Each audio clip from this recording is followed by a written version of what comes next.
Loan வேற கடன் வேற. என்னடா லோன் இங்கிலீஷில் கடன் தமிழில், இது என்னடா வேற வேறங்கிறார். எங்கள் கம்பெனியில் வேலை பார்த்த பிறகு பிபி வரலைன்னா நீ ஒழுங்காக வேலை பார்க்கலன்னு அர்த்தம்.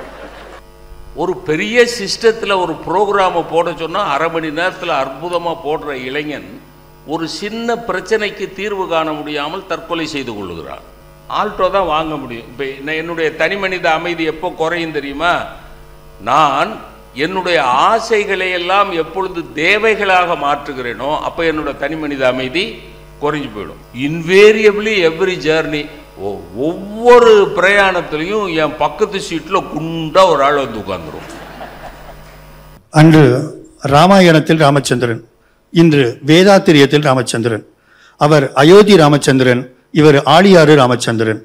திருமண் அணிந்தவர் அந்த ராமச்சந்திரன், திருநீர் அணிபவர் இந்த ராமச்சந்திரன். வில் ஏந்தியவர் அந்த ராமச்சந்திரன், சொல் ஏந்தியவர் இந்த ராமச்சந்திரன்.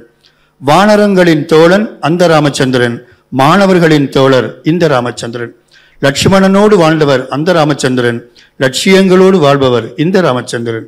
சீதை தொலைந்ததால் பாதை மாறியவர் அந்த ராமச்சந்திரன், பாதை மாறாததால் சீதையை தொலைக்காமல் இருப்பவர் இந்த ராமச்சந்திரன்.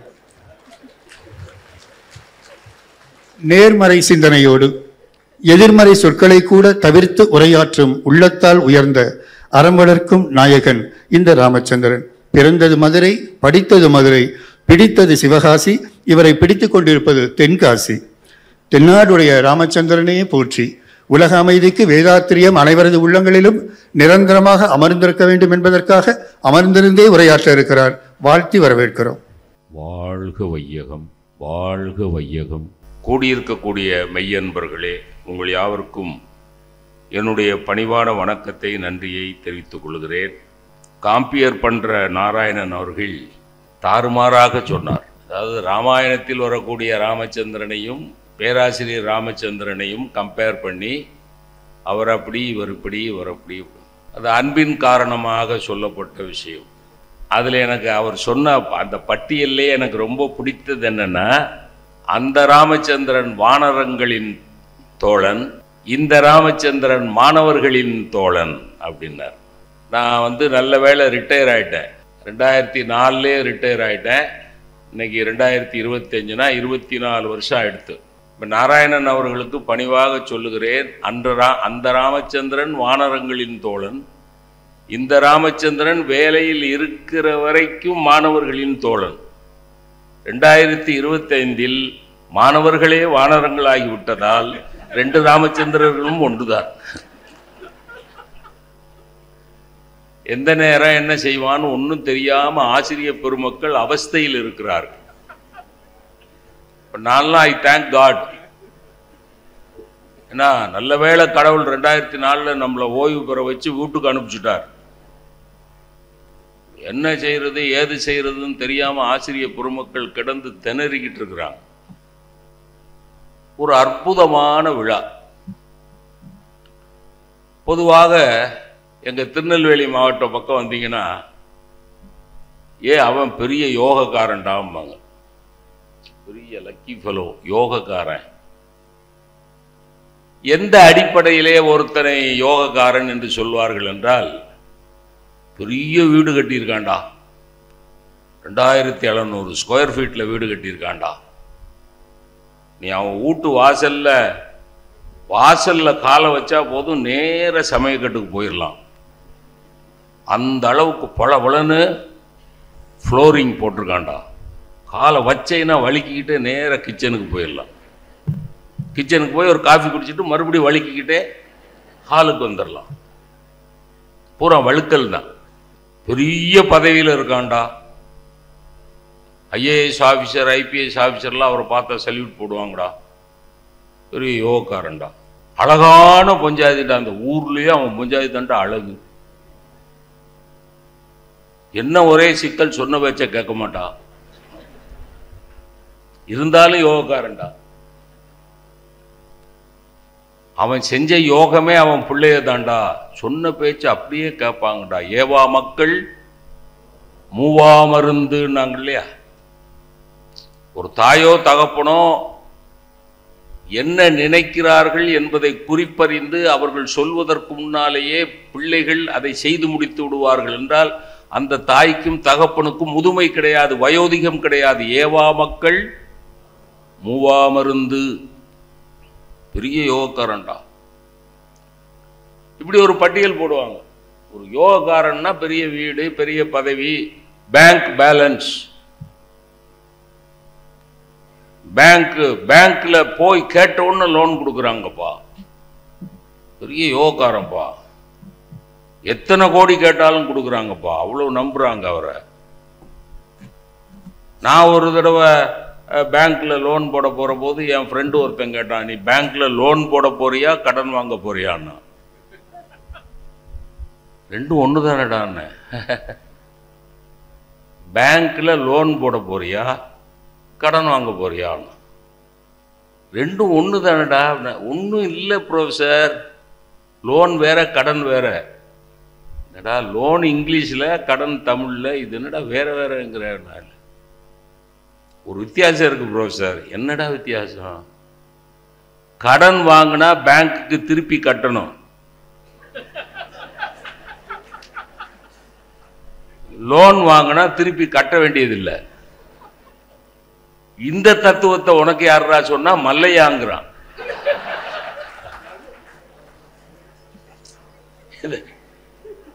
லோன் வேற கடன் வேறங்கிற தத்துவத்தை உனக்கு யாரா சொன்னானா? மல்லையாங்கிறான். அவர் வாட்டில் ஃப்ரீயா சுத்திக்கிட்டு இருக்காரு, ஒன்னும் செய்ய முடியல.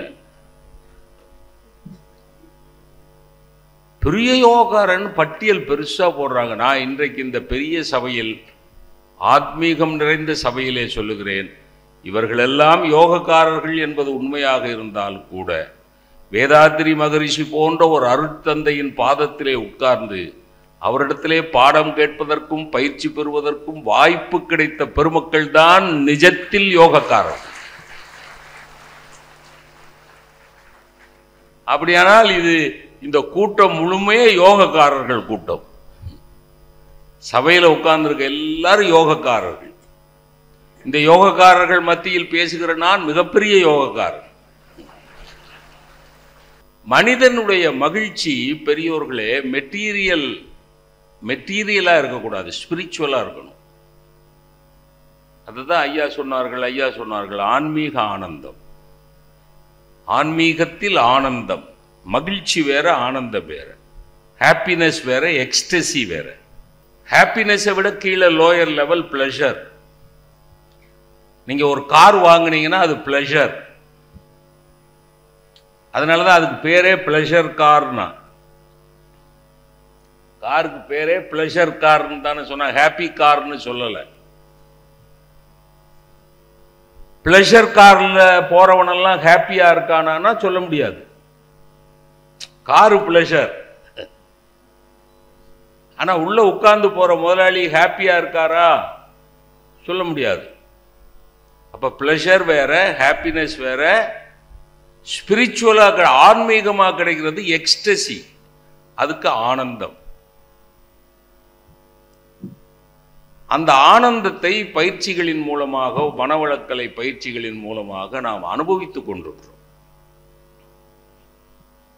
உலக அமைதி எங்க தொடங்கணும்னு மகரிஷி நினைக்கிறார் அப்படின்னா, இங்க பேசின ஐயாலாம் சொன்னாங்க, தனி மனித அமைதியில தான் உலக அமைதி தொடங்க வேண்டும். அதுதான் ஸ்டார்டிங் பாயிண்ட். தனி மனித அமைதி அப்படின்னா என்ன அப்படின்னா, பர்சனல் பீஸ். நான் அமைதியா இருக்கணும். இன்னைக்கு தனி மனித அமைதி தான் குறைவா இருக்கு. நீங்க யாராவது ஒருத்தரை பார்த்து என்ன மாமா எப்படி இருக்கிறீங்க அப்படின்னு கேளுங்க. ஒரு 100 பேர்கிட்ட கேட்டு பாருங்களேன், மாமா எப்படி இருக்கிறீங்கன்னு. ஒரு 100 பேர் மாமாவா இருக்கணும்னு இல்லை, சித்தப்பா பெரியப்பா, என்ன சித்தப்பா எப்படி இருக்கிறீங்க, மாமா எப்படி இருக்கிறீங்க, மச்சான் எப்படி இருக்கிறீங்கன்னு கேட்டு பாருங்க. 100க்கு 99 பேர் என்னமோ இருக்கேன், நல்லா இருக்கேன், சந்தோஷமா இருக்கேன், சௌக்கியமா இருக்கேன், நிறைவா இருக்கேன், நிம்மதியா இருக்கேன். எத்தனை பேர் சொல்றாங்க? எத்தனை பேர் சொல்றாங்க? என்னமோ இருக்க, என்னமோ தலையெழுத்து ஓடிக்கிட்டு இருக்கு. அதில் இன்னும் கிளைமேக்ஸில் போய் சில பேர் சொல்லுவான், நம்மளை கூப்பிட மாட்டேங்கிறான். யாரு? சிபிஐ இயக்குனரா? யார் கூப்பிடுறது? அங்கே கூப்பிடணுமா? அவன் இவர் ஆசைப்பட்ட உடனே கூப்பிட்டுருவாங்களாக்க. அதுக்குன்னு ஒரு காலம் வரணும்ல.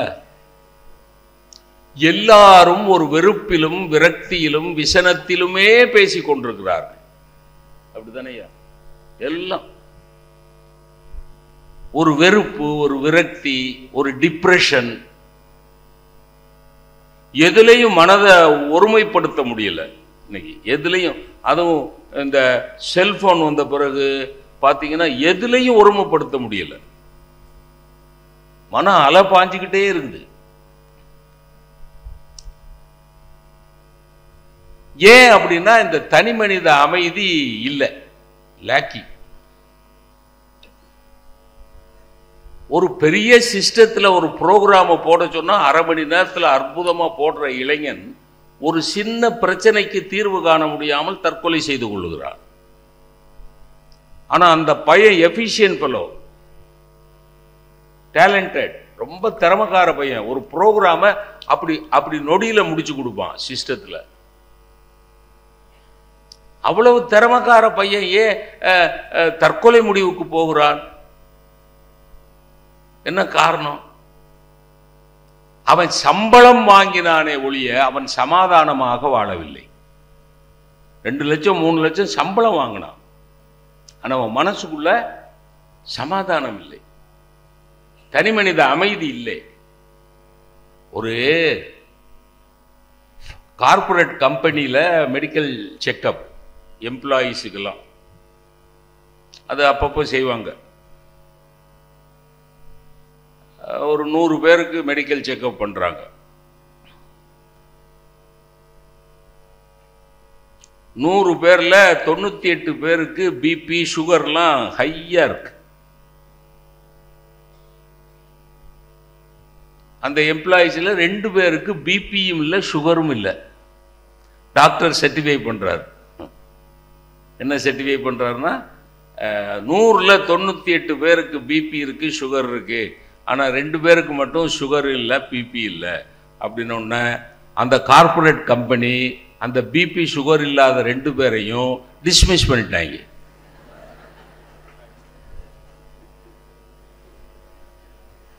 Everybody was surprised. எதுக்கு டிஸ்மிஸ் பண்ண? எங்க கம்பெனியில் வேலை பார்த்த பிறகு பிபி வரலைன்னா நீ ஒழுங்கா வேலை பார்க்கலன்னு அர்த்தம். சார், எங்க இருந்து சார் தனி மனித அமைதி வரும்? தனி மனித அமைதி போறதுக்கு நான் கண்டுபிடிச்ச 2 காரணங்கள் சொல்றேன். தனி மனித அமைதி குறைந்ததற்கு 2 காரணங்கள் என்ன தெரியுமா? நாம் என்ன செய்கிறோம்? ஆசைகளை எல்லாம் தேவைகளாக மாற்றுகிறோம். இப்ப நான் சொல்றது சும்மா சிரிப்புக்கு சொல்ல, தயவுசெய்து நான் சும்மா லைட்டா இருக்கணுங்கிறதுக்கா. ஏன்னா ரொம்ப சீரியஸாவே பேசிக்கிட்டு இருந்தா எனக்கு பிபி கூடிரும்.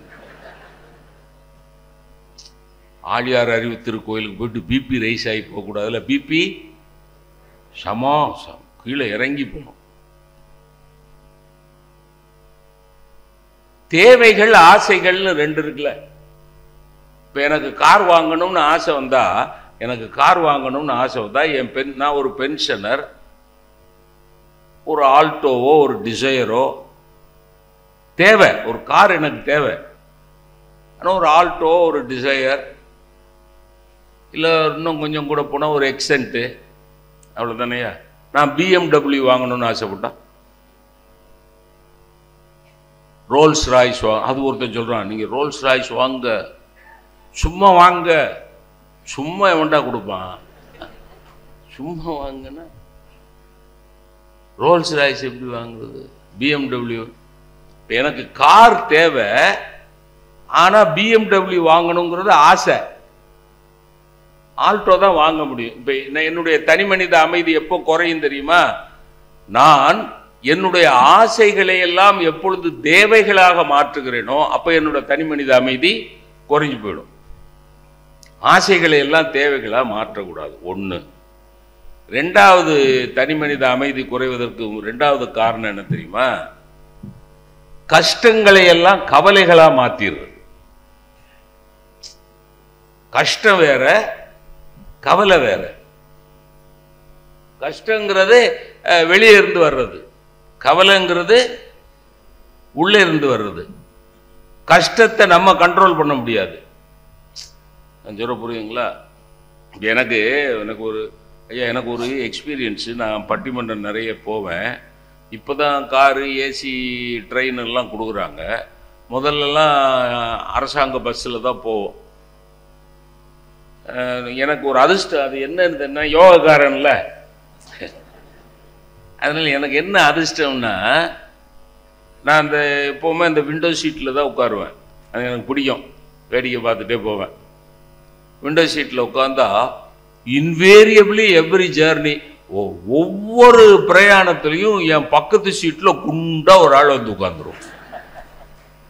ப்ளூ பெரிய சைஸுக்கு ஒரு ஆள் வந்து உட்காந்து.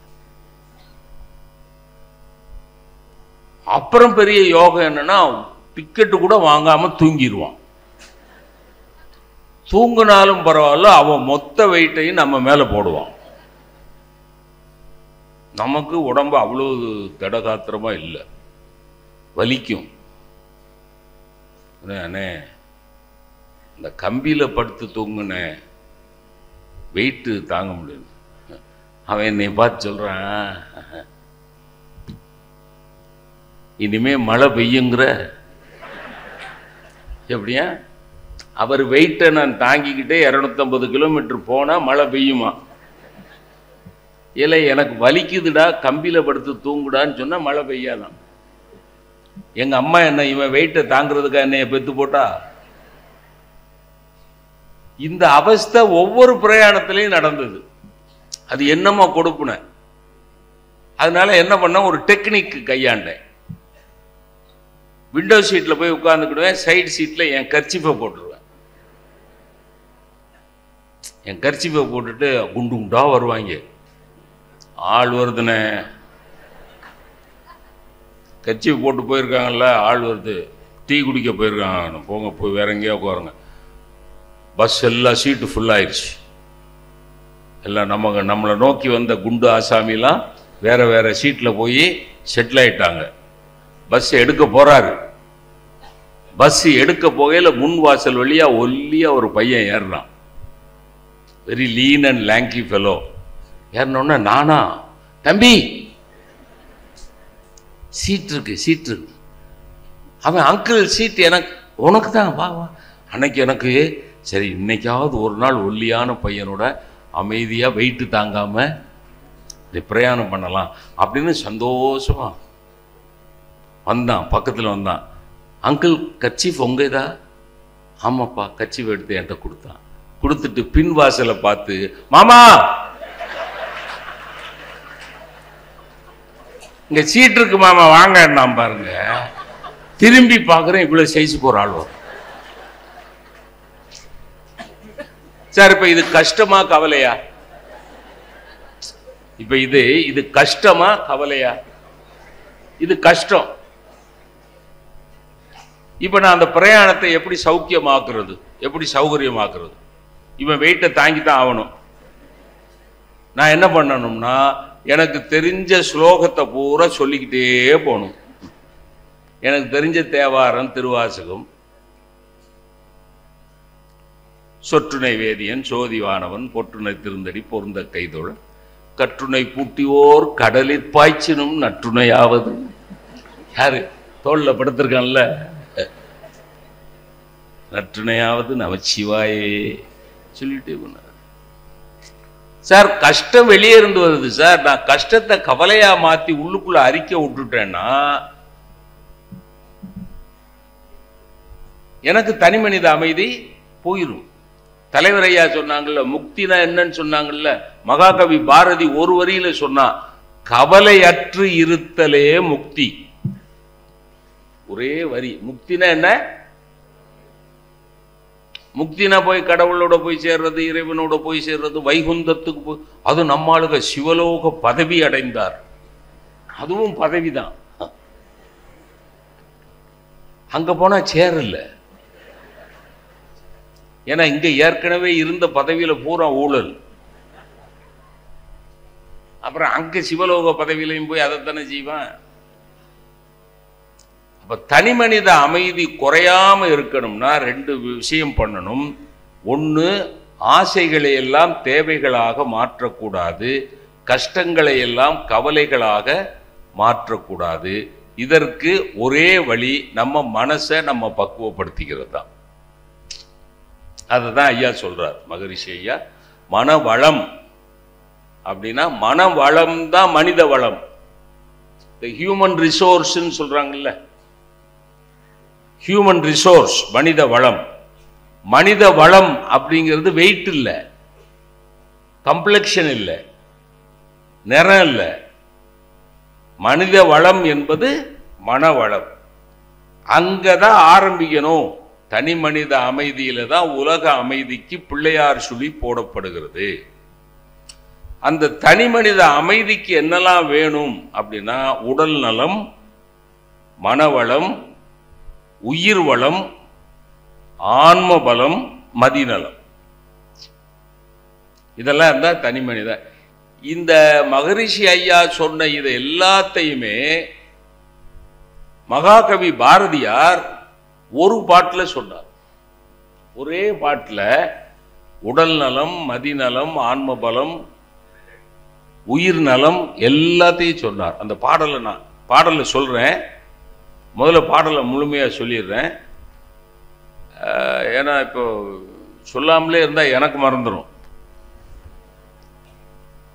அருமையான பாடல் பாரதி. விசை உரு பந்தினை போல் உள்ளம் வேண்டிய படி செல்லும் உடல் கேட்டேன். உடல் நலம்.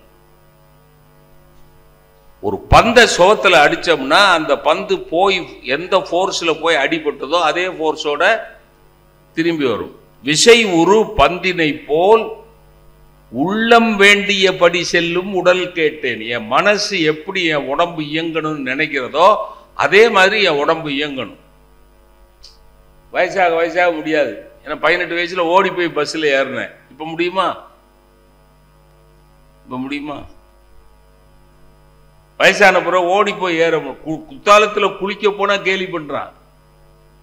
தென்காசி பக்கத்துல கொட்டுது அருவி. குளிக்கலாம்னு போனா குளிச்சுட்டு வர்ற இளைஞன் கேட்கிற, என்ன என்ன இந்த பக்கம், என்ன இந்த பக்கம் குளிக்க வந்தேன்டா. குளிக்க வந்தியா இந்த வயசுலையா? தண்ணி கொட்டிக்கிட்டு இருக்கு, சட்டி பிச்சுக்கிட்டு இருக்கு, இதுல நீ போய் குளிக்க பார்த்து குளியா, குளிப்பாட்டிட போறாங்க. எப்படி எவ்வளவு தத்துவமா சொல்றான் பாருங்களேன். எனக்கே 10 நிமிஷம் ஆச்சு அவன் என்ன சொல்றான்னு புரிஞ்சுக்கணும்.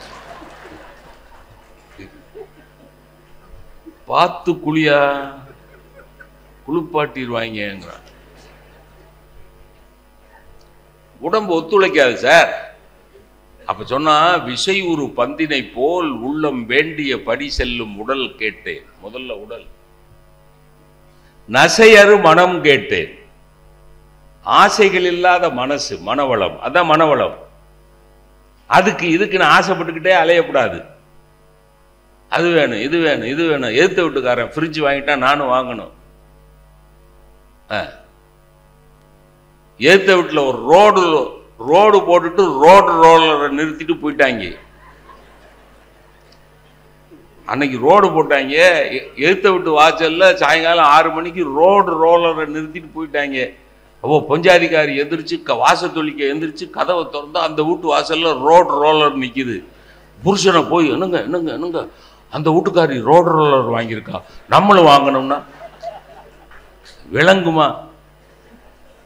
நசையறு மனம் கேட்டு விசையுறு பந்தினை போல் உள்ளம் வேண்டியபடி செல்லும் உடல் கேட்டேன். நசையறு மனம் கேட்டேன். நித்தம் நவமெனச் சுடர்விடும் உயிர் கேட்டேன். உயிர், உயிர் நலம். உடல் நலம், மனவளம், உயிர் நலம். நித்தம் நவமெனச் சுடர்விடும் இன்று புதிதாய் பிறந்தோம். தினம் தினம் புதுசு புதுசா உயிர் ஜொலிக்கணும். முகத்தை தொங்க போட்டுக்கிட்டு ஆன்னு பார்த்துக்கிட்டு என்ன உழப்பு உழைக்கிறேன். நித்தம் நவமெனச் சுடர்விடும் உயிர் கேட்டேன். அடுத்துதான் ரொம்ப முக்கியம். அதுதான் நீங்க நம்ம என்ன துரியாதீத தவம் அப்படிங்கிறோம்ல, அதுதான் இது. என்ன தசையினை தீ சுடினும், என் உடம்ப பூரா தீ வச்சு சுட்டா கூட சிவசக்தியை பாடும் நல் வரம் கேட்டேன். நமக்கு லேசா கையில தீக்குச்சி நெருப்போட பட்டு சனியம் பிடிச்ச தீ. இவன் கவனம் குறைவா இருந்துட்டான், தீய திட்டுவான். தசையினை தீ சுடினும், தசையினை தீ சுடினும் சிவசக்தியை பாடும் நல் வரம் கேட்டேன். அடுத்தது மதிநலம். அறிவு வேறு ஞானம் வேறு, அறிவு வேறு ஞானம் வேறு. வீடு மகரிஷி தான் சொல்லுவார், வீடு கட்டுவதற்கு அறிவு வேண்டும், ஆனால் அந்த வீட்டுக்குள் ஒரு குடும்பத்தை அமைப்பதற்கு ஞானம் வேண்டும். வீடு கட்டுறதுக்கு அறிவு போதும், ஆனா ஒரு குடும்பத்தை அமைக்கிறதுக்கு கட்டமைப்பதற்கு ஞானம் வேணும். மதி கேட்டேன், அசைவரு மதி கேட்டேன். அசைவரு மதினா என்ன அர்த்தம் தெரியுமா பெரியவர்களே? Not oscillating. அசைவரு மதி ஸ்திரமான புத்தி, ஸ்திர புத்தி. இங்கேயும் அங்கேயும் எங்கேயும் அங்கேயும் அலைபாயக்கூடாது, அலைபாயாத புத்தி. இப்ப எல்லாம் வந்துருச்சா? மகரிஷி ஐயா சொல்ற எல்லாம் இந்த பாட்டில் இருக்கு. விஷயூறு பந்தினை போல் உள்ளம் வேண்டிய படி செல்லும் உடல் கேட்டேன், நசையரு மனம் கேட்டேன், நித்தம் நவமென சுடர்விடும் உயிர் கேட்டேன், தசையினை தீ சுடினும் சிவசக்தியை பாடும் நல் வரம் கேட்டேன், அசைவரும் மதி கேட்டேன். இவ்வளவும் கேட்டேன் கேட்டேன்னு அப்பீல் கொடுத்துட்டு அங்கதான் நிக்கிறான் பாரதி. இவை அருள்வதில் உனக்கெதும் தடை உள்ளதோ? யார்கிட்ட? பராசக்திட்ட. இதெல்லாம் தீஸ் ஆர் மை டிமாண்ட்ஸ். கொடுக்க முடியுமா முடியாதா? இவை அருள்வதில் உனக்கெதும் தடை உள்ளதோ? உனக்கு ஏதாவது பிரச்சனை இருந்தா சொல்லு, I will make other arrangements. பேச முடியுமா சார்? தாசில்தார்கிட்ட போய் பேச முடியுமா? இப்படி கலெக்டர்கிட்ட போய் பேச முடியுமா? சார் இந்தாங்க சார் பெட்டிஷன், செய்ய முடியுமா முடியாதா? கேட்டுட்டு ஆபீஸை விட்டு வெளியே வந்துருவிய? கலெக்டர்கிட்ட கேட்டுட்டு கலெக்டர்கிட்ட கொண்டு போய் இருந்தாங்க அந்த இதான் பெட்டிஷன். சார் இதான் பெட்டிஷன், முடியுமா முடியாது sir? Sir I give you 5 minutes. முடியுமா முடியாதா கேட்பீங்க? சார் பராசக்திகிட்ட கேட்டான் சார், இதெல்லாம் எனக்கு வேணும், இதை கொடுக்கறதுக்கு உனக்கு ஏதாவது பிரச்சனை இருக்கா? அருள்வதில். அப்ப அவன் மனசு எவ்வளவு தெம்பா இருந்தா அப்படி பேசியிருப்பான். புரியுதுங்களா? அப்ப தனி மனித அமைதிக்கு, உலக அமைதியினுடைய பிள்ளையார் சொல்லிக்கு அடிப்படை மனம். அந்த மனதை கட்டமைத்த அப்புறம் குடும்ப அமைதி. தனி மனிதர்கள் அமைதியாக இருந்து அவர்கள் குடும்பத்துக்குள் போனா அங்க குடும்ப அமைதி வருது. கல்யாணம் பண்ணினவனெல்லாம் குடும்பஸ்தன்னு நினைக்காதீங்க. ரொம்ப பேர் தாலி கட்டிட்டா அவன் கணவன்னு நினைக்கிறான், தாலி வாங்கிட்டா மனைவின்னு நினைக்கிறான். தாலி கட்டினவனெல்லாம் கணவனும் இல்லை, தாலி வாங்கினவளெல்லாம் மனைவியும் இல்லை. யாரெல்லாம் வையத்துள் வாழ்வாங்கு வாழ்கிறார்களோ அவர்கள்தான் கணவன் மனைவிகள். அதனாலதான் அந்த பாட்டை இல்வாழ்க்கையில கொண்டாந்து வச்சார் வள்ளுவர். வையத்துள் வாழ்வாங்கு வாழ்பவன் வானுரையும் தெய்வத்துள் வைக்கப்படும். எங்க வச்சார்? இல்வாழ்க்கைங்கிற அதிகாரத்தில் வச்சார். வாழுகிற முறைப்படி குடும்பத்தை நடத்த தெரியணுமா? மகரிஷி குடும்ப வாழ்க்கைக்கு தான் முக்கியத்துவம் கொடுக்கிறார், குடும்ப அமைதிக்கு தான் முக்கியத்துவம் கொடுக்கிறார். நல்ல தனி மனிதர்கள் குடும்பம் அமைக்கிறான். இந்த குடும்பம் தான் சமுதாய அமைதிக்கு வழிவகுக்கிறது. நான் உங்களுக்கு ஒன்று சொல்றேன், a family is a micro society, society is a macro family. எப்படி இங்கிலீஷ் ப்ரொஃபஸர், நான் இங்கிலீஷ் ப்ரொஃபஸர் சார். நம்பணும், சிரிக்கக்கூடாது. நான் சொன்னால் சிரிக்கிறாரு. English professor sir. நான் அது இவ்வளவு கருப்பாக இருந்துக்கிட்டு இங்கிலீஷு போயா. மறுபடியும் அந்த வாக்கியத்தை சொல்றேன். A family is a micro society.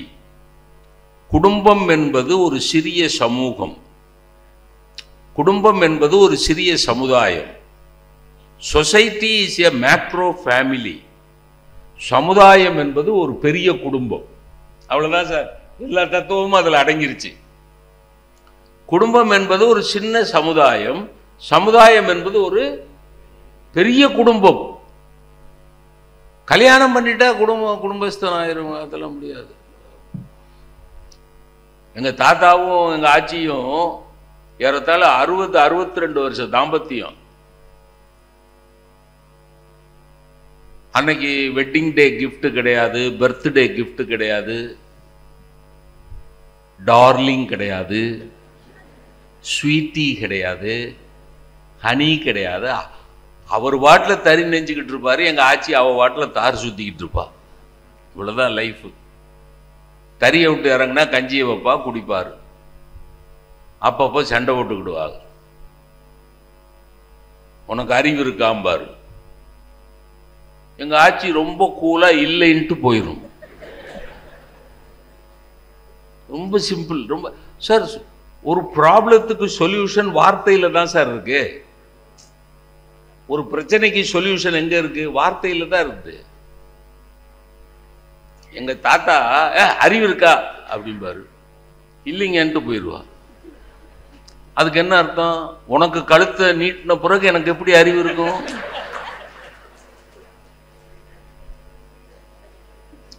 நீங்க அதை விட்டுட்டு அவ முந்தானே எடுத்து சொருகிட்டு என்னைய பார்த்து அறிவு இருக்கான்னு கேட்குற. உனக்கு அறிவு இருக்கா? உங்க அப்பாவுக்கு அறிவு இருக்கா? உங்க அம்மாவுக்கு அறிவு இருக்கா? நான் கூறு கட்டத்தனமா உனக்கு கொண்டாந்து கழுத்து நீ பிரச்சனை நின்றுக்கிட்டே போவான். குடும்ப அமைதி டமால். இன்னைக்கு பாத்தீங்கன்னா darling, sweetie, once in a month outing, Yercaud, Yelagiri, வீக்கெண்டுக்கெலாம் ஹோட்டலில் சாப்பாடு, சினிமா அவங்கிறான். அப்புறம் பர்த்டே கிஃப்ட்டுங்கிறான், வெட்டிங் டே கிஃப்ட்டுங்கிறான், அதுங்கிறான் இதுங்கிறான். கல்யாணம் ஆகி 2வது வருஷத்தில் டைவர்ஸுங்கிறான்.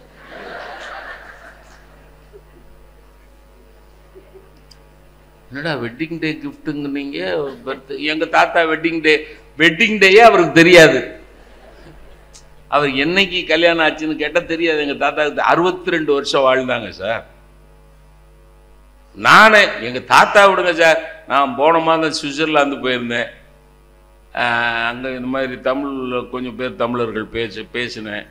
கொஞ்சம் 2-3 ஃபாரினர்ஸ் வந்திருந்தாங்க. அந்த ஃபாரினர்ஸ் எல்லாம் வந்து ரொம்ப அவனுக்கு புரியலை, அவனுக்கு தமிழ் புரியலை, ஆனால் எல்லாம் கிளாப் பண்ணுறாங்க, சிரிக்கிறாங்கன்னொன்னே அவன் அனுமானம் பண்ணுறான். ஓ, இந்த ஆள் நல்லா பேசுகிறான் போல் இருக்கு. அவனுக்கு தமிழ் தெரியாது. எல்லாம் கை தட்டுறாங்க, சிரிக்கிறாங்க. ஓகே. அப்புறம் மேடை விட்டு இறங்கினோன்னா, excuse me, when you were introduced the compere told that you are a professor of English அப்படின்னா, யா அஃப்கோர்ஸ். நான் professor, how old are you அப்படின்னா, I am 79. Oh, are you married? 79 வயசு சொல்ல பிறகு கல்யாணம் ஆயிடுச்சு. அவனுக்கு சந்தேகம். ஏன்னா இவனுக்கு எவனும் பொண்ணு கொடுத்துருக்க மாட்டான்னு நம்புறா.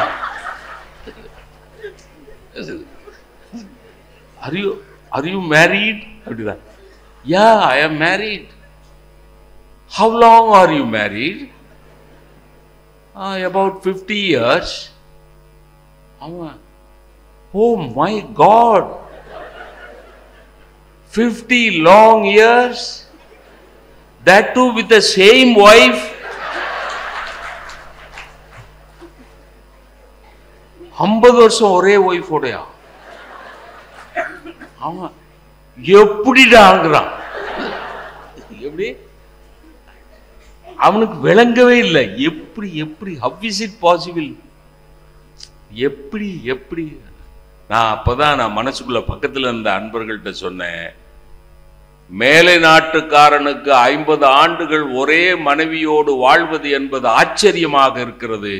ஆனால் என்னை போன்ற தமிழனுக்கு 50 ஆண்டுகள் ஒரே மனைவியோடு வாழ்வது என்பது ஆச்சரியம் இல்லை, ஆசீர்வாதம்.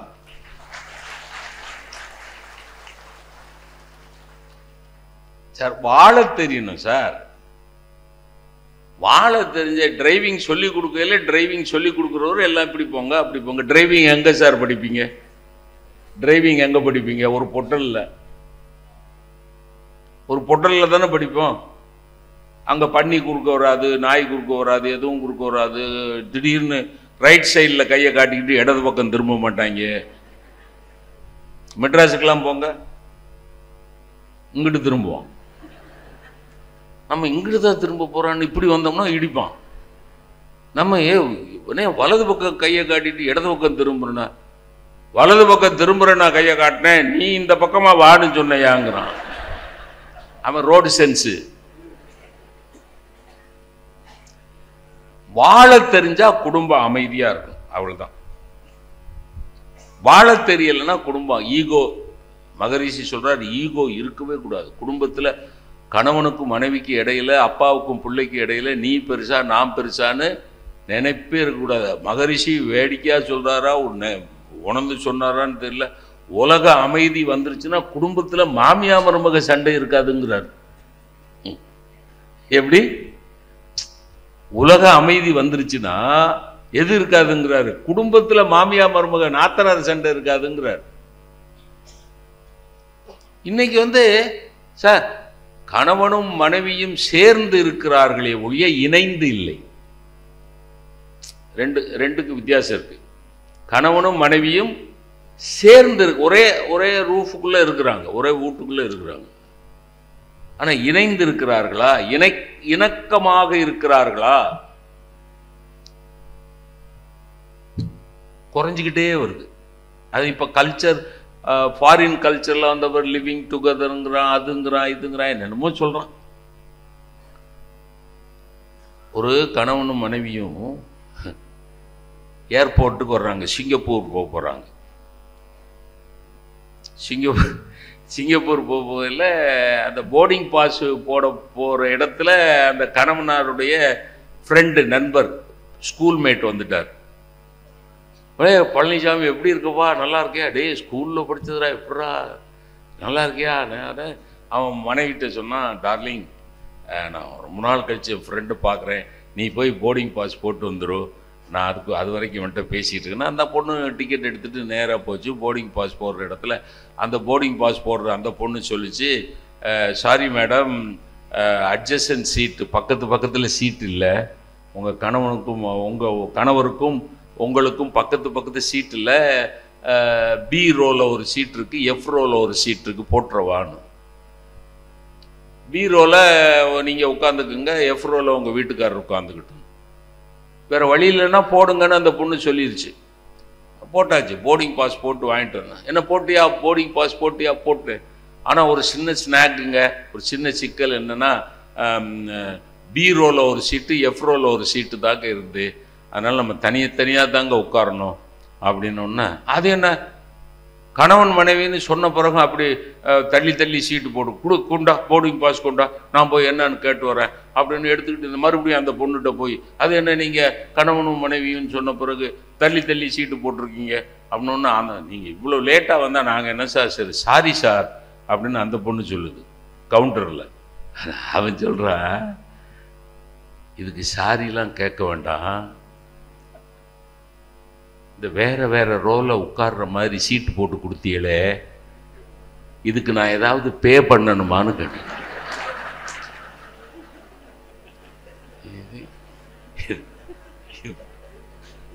இதுக்கு நான் ஏதாவது எக்ஸ்ட்ராவா பே பண்ணணுமா அப்படின்னு கேட்டவுடனே அந்த கவுண்டரில் இருக்க பொண்ணு சொல்லியிருக்கு, இல்லை சார் நீங்கள் பே பண்ண வேணா, மேடம் ஏற்கனவே பே பண்ணிட்டாங்க.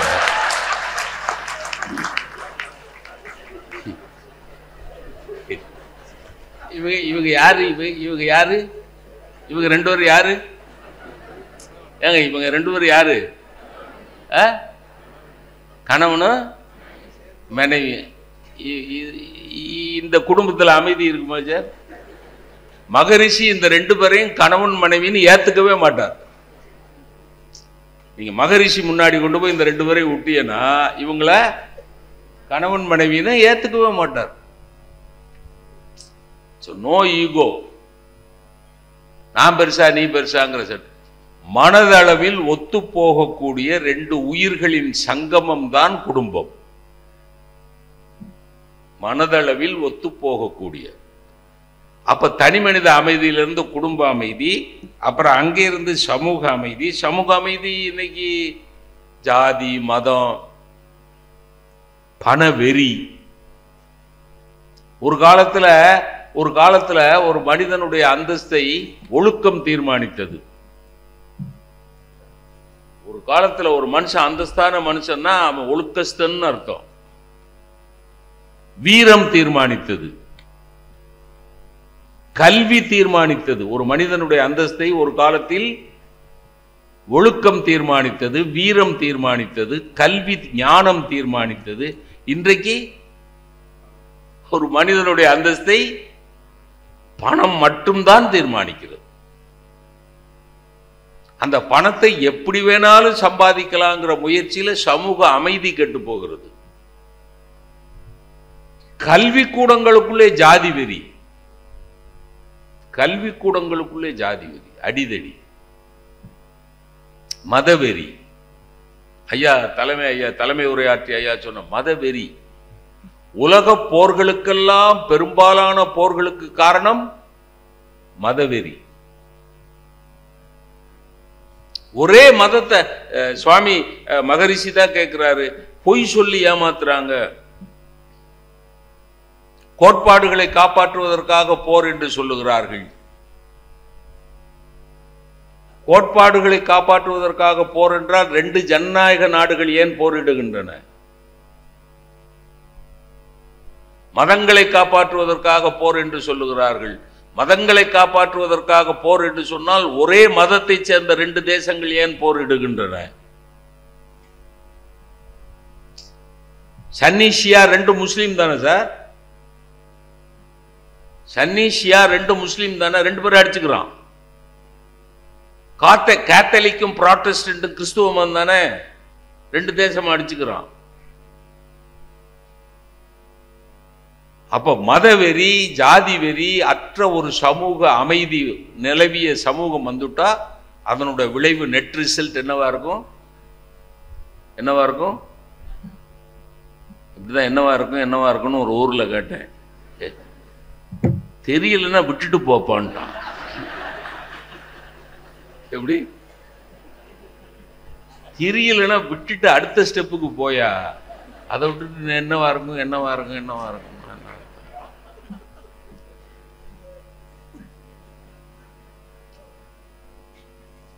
பெருந்தலைவர் காமராஜர் விழால பேச கூப்பிட்டாங்க சார். சமூக அமைப்பு பாருங்க. பெருந்தலைவர் காமராஜர் விழால விருதுநகர்ல பேச கூப்பிட்டாங்க. காமராஜரோட பெருமையெல்லாம் சொல்லிக்கிட்டே வரையில மத்தியில் கப்பலோட்டிய தமிழர் வ.உ.சி. அவர்கள் கடைசி தன் சொத்தையெல்லாம் விற்று கப்பல் ஓட்டின தமிழன் கடைசி வயிற்றுப்பாட்டுக்கு வழி இல்லாமல் மண்ணெண்ணை விற்று பொழைச்சாரியா அப்படின்னு உருக்கமாக சொல்கிறேன். காமராஜர்னு பேர் சொன்ன இடத்துல எல்லாம் கை தட்டினோ. காமராஜர் விழா பெருந்தலைவர்னா கை தட்டுவோம், காமராஜர்னா கை தட்டுவோம், கர்ம வீரர்னா கை தட்டுவோம். வ.உ.சின்னா ஒரு பேரும் கை தட்ட மாட்டேங்க. அது வேற ஜாதி, இது வேற ஜாதி சார். காமராஜரும் வ.உ.சியும் ஒரே ஜாதி தான் சார். தேச தியாகிங்கிற ஜாதி, அவ்வளவுதான். ஆனா கை தட்ட மாட்டேங்கிறான். அப்ப ஜாதிய வெறி, மத வெறி. ஒரு கவிஞன் தான் அழகா எழுதுனா, ஆலயங்களை காப்பதற்காக போராடுகிறீர்கள், தேவாலயங்களை காப்பதற்காக போராடுகிறீர்கள், மசூதிகளை காப்பதற்காக போராடுகிறீர்கள். இந்த போராட்டத்தில் இந்தியாவை தொலைத்து விட போகிறீர்கள். எப்படி?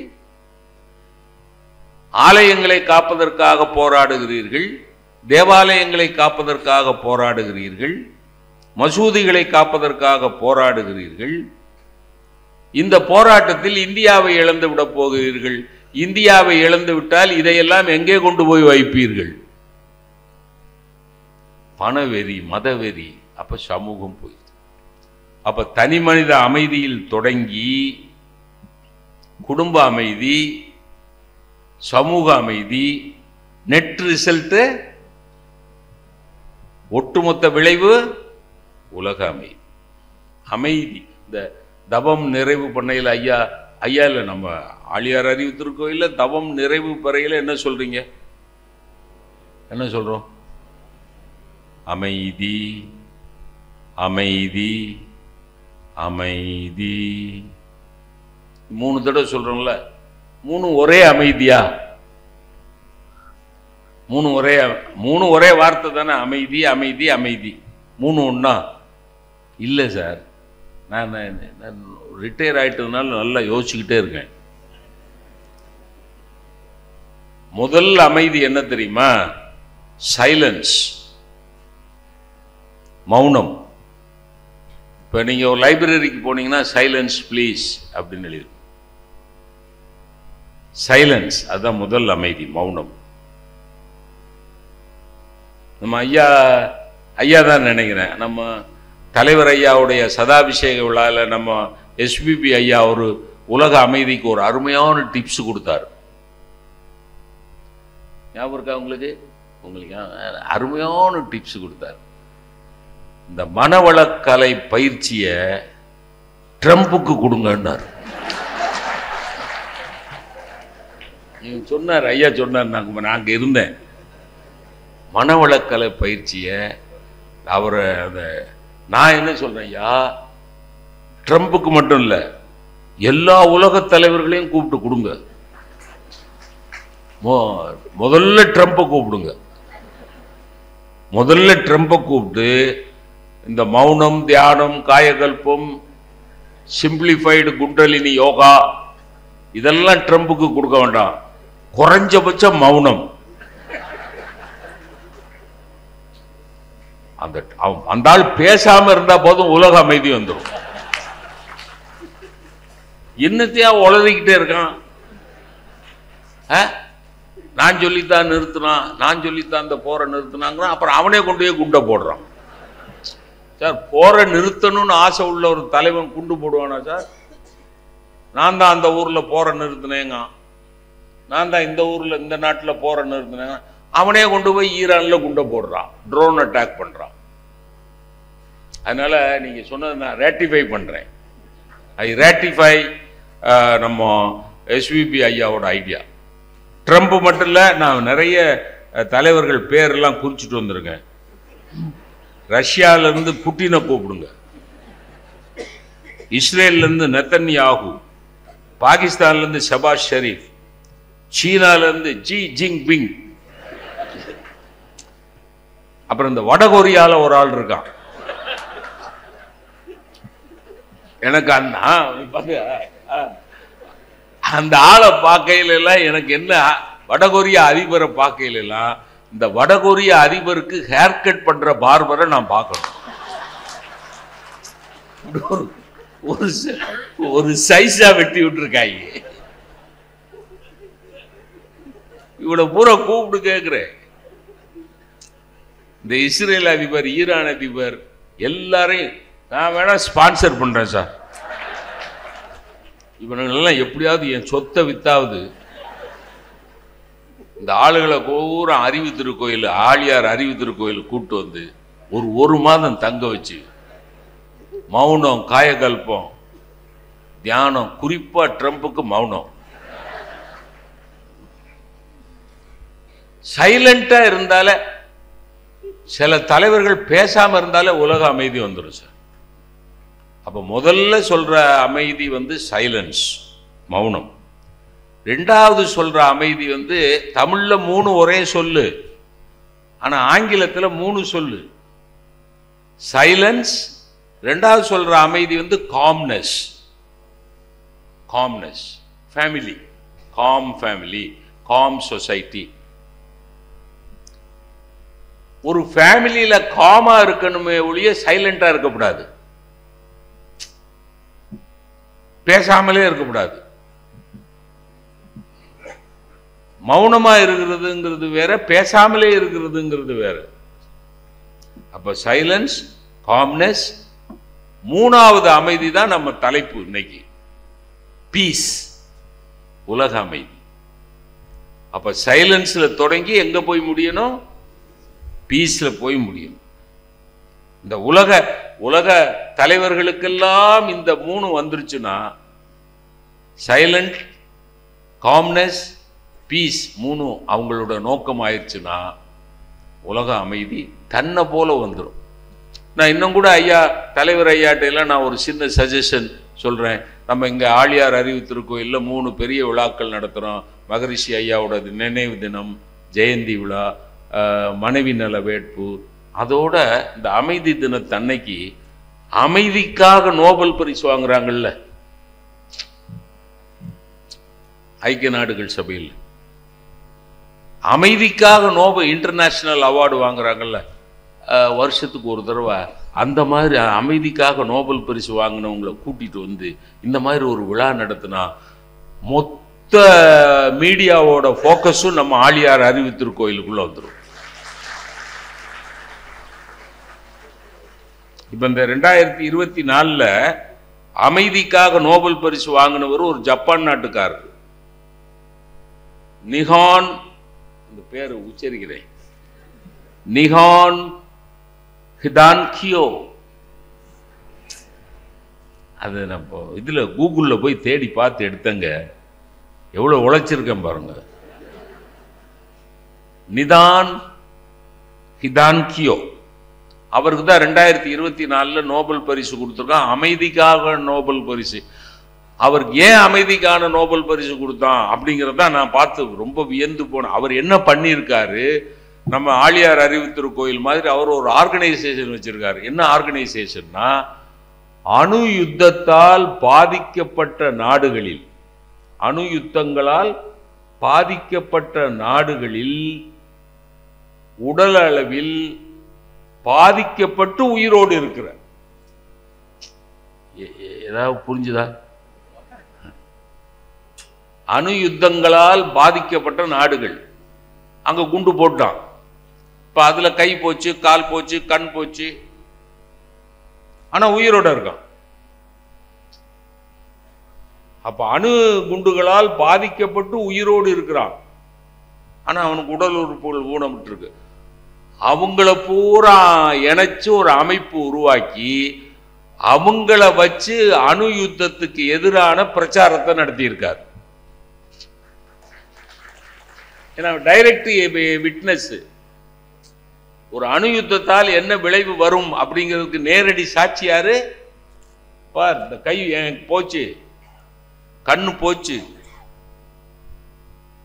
அப்ப அணு குண்டுகளால் பாதிக்கப்பட்டவர்களை ஒருங்கிணைத்து ஒரு அமைப்பை உருவாக்கி, அந்த அமைப்பு நம்ம உலக சமுதாய சேவா சங்கம்னு அமைப்பு வச்சு அமைதியை நோக்கி பயணிக்கிறோம் இல்லையா, அதுபோல அவன் வச்சு பாதிக்கப்பட்டவர்களை வச்சே அணு யுத்தம் வந்தா என்னென்ன பாதிப்பு வரும் பாருங்க, இவங்களை பாருங்க, இவங்களை பாருங்க, இவங்களை பாருங்கன்னு காட்டி காட்டி பிரச்சாரம் பண்ணினதுக்காக 2024 நோபல் பரிசு, அமைதிக்கான நோபல் பரிசு யாருக்கு? ஜப்பான் நாட்டை சார்ந்த நிஹான் ஹிதான்கியோ. அவர் ஒரு தடவை இன்வைட் பண்ணுங்கிறேன், கூப்பிடுங்க சார், கூப்பிட்டு இந்த மாதிரி மேடையில் போய் ஒரு ஷால் போட்டு, அப்போ நம்ம ஆழியார் அறிவு திருக்கோயில் மேலே அப்படியே மொத்த மீடியாவோட ஃபோக்கஸ் வந்துச்சுன்னா உலக அமைதிக்கு அது ஒரு பெரிய உத்வேகத்தை கொடுக்கும் என்று நான் நம்புகிறேன்.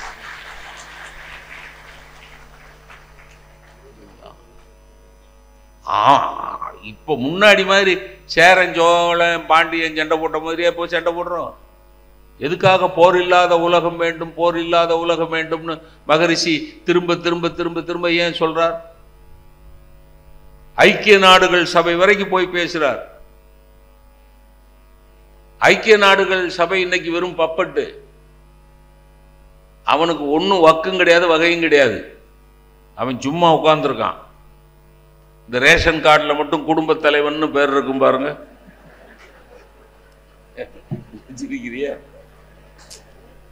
குடும்ப தலைவர் எம் ராமச்சந்திரன். அந்த குடும்பத்தில் சல்லி காசுக்கு மரியாதை இருக்காது.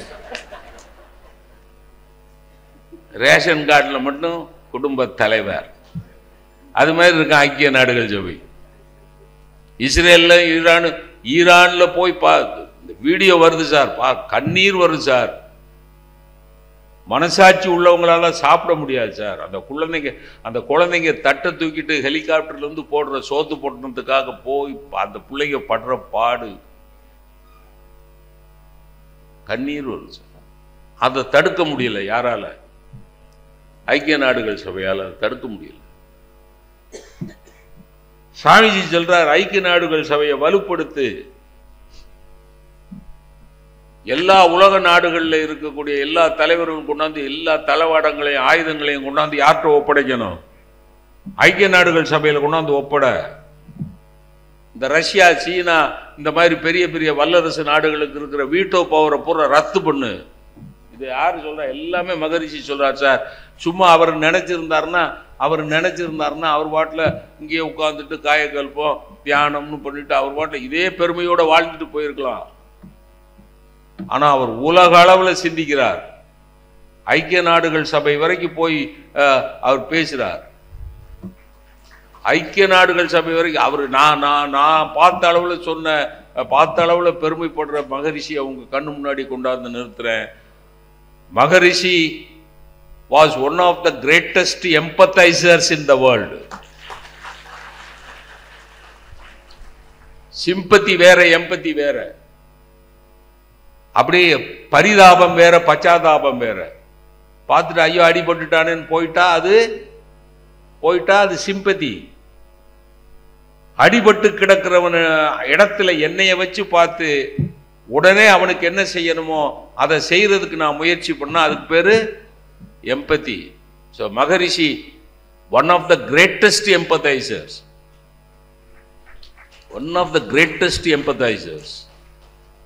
என் புள்ள பென்சில் சீவிக்கிட்டு இருக்கு, லேசா பிளேடு என் பிள்ளையோட விரல்ல பட்டு ரத்தம் வந்துச்சுன்னா என்ன துடிக்கிற? ஐயோ ராஜாத்தி என்ன பார்த்து சீவக்கூடாதம்மா, ரத்தம் குபு. அங்க கை கால் செதறி உயிர் போய் உடல் புதுசா கல்யாணம் ஆனவன் பஞ்சாதி கூட ஒரு 4 நாள் கூட இல்லாம போய் போர்க்களத்தில் என்னைக்காவது எம்பத்தைஸ் பண்ணியிருக்கோம்? என்னைக்காவது வருத்தப்பட்டிருக்கோம்? அங்க போர் நடந்துகிட்டு இருந்தா அங்க தீபாவளி கொண்டாடிக்கிட்டு இருந்த ஆட்கள் தானே நாம. ஆனா மகரிஷி அப்படி இல்லை சார். அவர் ஆன்மீகத்தின் வழியாக இந்த உலக அமைதியை கொண்டு வந்து விட வேண்டும். அவர் நல்ல சிந்திச்சு ஒரு விஷயம் சொல்றார். ராணுவ வீரர்களே, தேசபக்தர்கள் என்கிற பெயரில், தியாகிகள் என்கிற பெயரில், வீரர்கள் அப்படித்தானே ராணுவ வீரர்களை சொல்ற. தேசபக்தன், தியாகி, தேசபக்தி என்கிற பெயரில், வீரம் என்கிற பெயரில், தியாகம் என்கிற பெயரில் ராணுவ வீரர்களை இந்த உலக தலைவர்களும் ஆயுத தளவாட உற்பத்தியாளர்களும் பலிகடாக்கள் ஆக்கி கொண்டிருக்கிறார்கள் என்று மகரிஷி பேசுகிறார். ராணுவ வீரர்களை பலிகடாக்கள் ஆக்குகிறோம். நீங்க கோயிலுக்கு பலி கொடுக்கறது கொண்டு போற கடாவை இழுத்துக்கிட்டு போயில முன்னாடி ஒருத்தன் புல்லை பிடிச்சிக்கிட்டே போவான், இல்லை அகத்திக்கீரையை பிடிச்சிக்கிட்டே போவான். அது நமக்கு அகத்திக்கீரை கொடுக்கறதுக்கு தான் அதை நோக்கியே போகும். கோயிலுக்குள்ள போன உடனே அது பலி கொடுக்கறது குங்கும போட்டுலாம் வச்சிருப்பாங்க அந்த ஆட்டுக்கு. கோயிலுக்குள்ள கொண்டு போய் கொஞ்சம் அந்த பூசாரி என்ன பண்ணுவான், தண்ணியை தூக்கி பளிச்சுன்னு எறிவான். தண்ணி போட்ட உடனே ஆடு என்ன பண்ணும், பிடிக்கும். ஆத்தா வரம் கொடுத்துட்டான்னு வெட்டிடுவாங்க. ஏன் தண்ணிய பூசாரி மேல தொழி, தண்ணி பூசாரி மேல தொழித்தாலும் பூசாரி பாருல ஆத்தா வரம் கொடுத்துனா வெட்டு அவனை.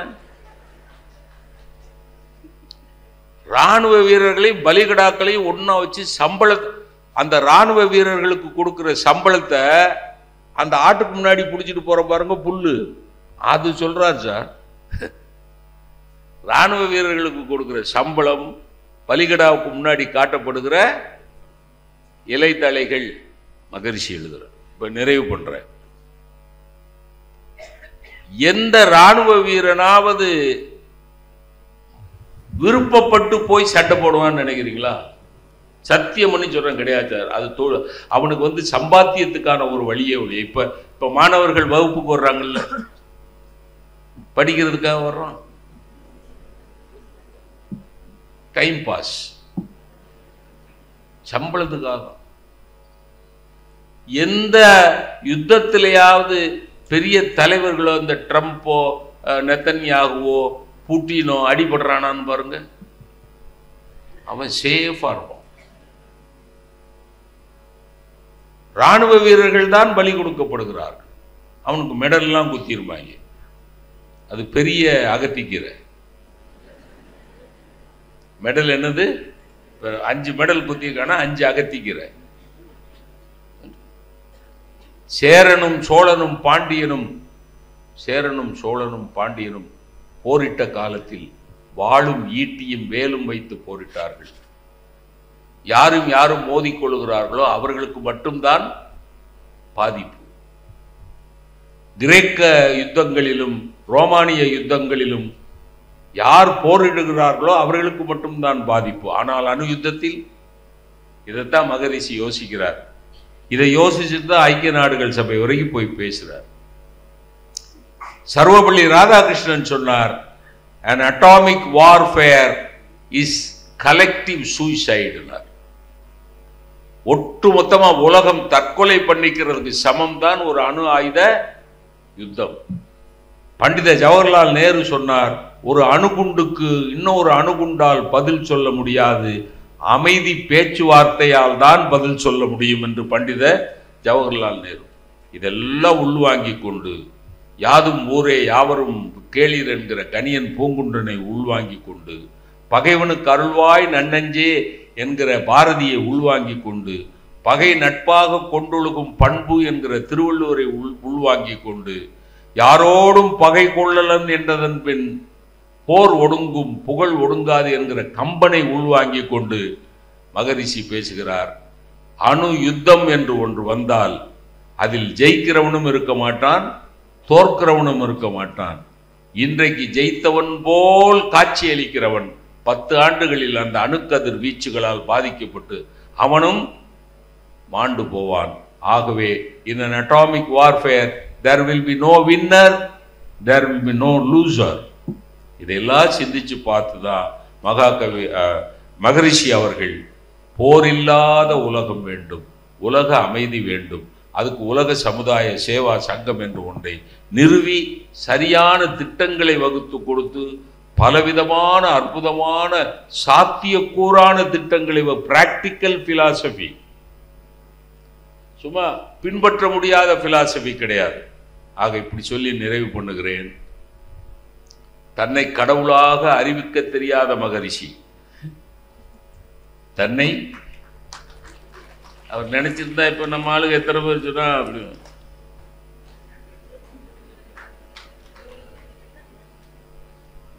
அத்தனை கோடி சொத்து வச்சிருப்பான். ருத்ராட்சத்திலேயே 5 பவுன் நகர் இருக்கும். தன்னை கடவுளாக அறிவிக்க தெரியாத, அறிவிக்க விரும்பாத மகரிஷி, கடவுள் என்கிற பெயரை வைத்துக் கொண்டு வியாபாரம் பண்ண தெரியாத மகரிஷி, உலக தலைவர்கள், உலக மக்கள் எல்லாருக்குள்ளும் ஒரு இறைத்தன்மை வர வேண்டும், கடவுள் தன்மை வர வேண்டும் என்று ஆசைப்பட்டு அதுக்கான திட்டங்களை வகுத்து பயிற்சிகளை கொடுத்து எல்லா உலகத்தில் இருக்கக்கூடிய எல்லா மக்களுக்கும் அந்த இறைத்தன்மை வந்துவிட்டால் அந்த இறைத்தன்மையின் வழியாக கண்டிப்பாக உலக அமைதி வந்துவிடும் என்ற ஆழமான நம்பிக்கையோடு வாழ்ந்து காட்டி பயிற்சி கொடுத்தவர் தான் நம்முடைய மகரிஷி அவர். பாரதிய சொல்லி தொடங்குனதுனால பாரதிய சொல்லியே முடிச்சிடுறேன். பாரத சமுதாயம் வாழ்கவே அப்படின்னு ஒரு தலைப்பு போட்டு ஒரு கவிதை எழுதினா, அதுல தான் மனிதர் உணவை மனிதர் பறிக்கும் வழக்கம் இனி உண்டோ, மனிதர் நோக மனிதர் பார்க்கும் வாழ்க்கை இனி உண்டோ, யுத்தம் என்பது மனிதர் நோக மனிதர் பார்க்கும் வாழ்க்கை தானே. மனிதர் நோக மனிதர் பார்க்கும் வாழ்க்கை இனி உண்டு. அதுல நிறைவுல சொன்னா, எல்லா உயிர்களிலும் நானே இருக்கிறேன் என்றுரைத்தான் கண்ணபெருமான். இந்த கான்செப்ட் கான்கிரீட் ஆயிடுச்சுன்னா யுத்தம் வருமா? எல்லா உயிர்களிலும் நானே இருக்கிறேன். இவரு கண்ணபெருமான், நான் கண்ணபெருமான், ஐயா கண்ணபெருமான், ஐயா கண்ணபெருமான். கண்ணனே கண்ணனை அடித்துக் கொள்வானா? கண்ணனே கண்ணனுக்கு பயம் காட்டுவானா? எல்லா உயிர்களிலும் நானே இருக்கிறேன் என்றுரைத்தான் கண்ணபெருமான்.